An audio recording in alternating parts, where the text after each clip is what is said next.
Our second session is what's the difference between CAT and linear testing methods? Well, let's discuss about advantage over traditional paper and pencil exam from this author, Wainer, 2000. He published a book, the first computerized adaptive testing book published. And there are so many advantages. One is paperless. You don't need to print the booklet before the exam. You can use computer to administer. And also you have flexibility, testing time, date, and time. You can arrange your tests as your convenience. And also, your instant score reporting is possible. And there are many other things like multimedia, animation, cartoon, because we use computer. And also more information can be collected, such as response time. How many seconds the student spend on each item can also be collected. And also, flexible test field testing.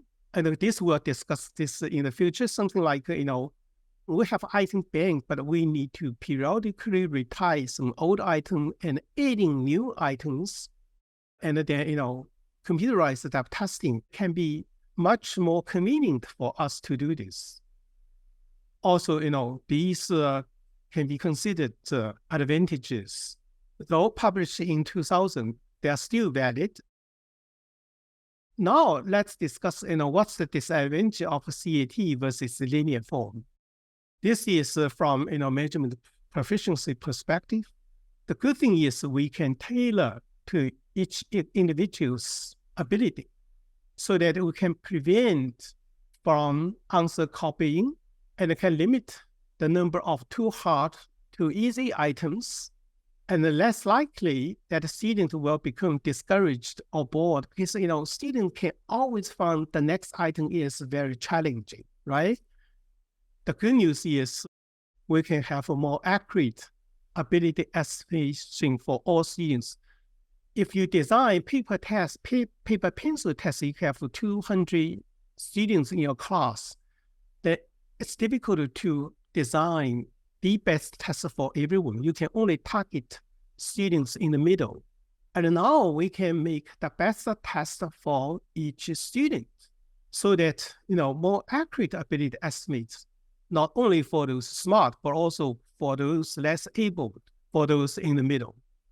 And the good thing is, we can reduce testing time because a test is more efficient. Well, we don't need such long tests to make the same measurement precision. We have so many things we can say about the computerized adaptive testing. A good thing is, you can find many examples, vivid examples, informative examples from YouTube. And because there are so many professionals who need to test, who need to pass this licensure exam for all the licensure exam, and they will have some introductory video for their tests, such as, and this is a national nursing exam.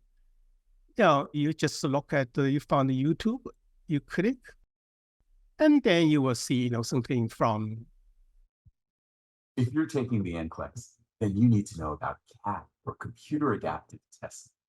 In this video, we'll not only tell you what CAT is, but also help you understand why we use it and what it means for you. Okay, something good, right? So I think in this class, I would encourage you to go to YouTube and to find necessary information.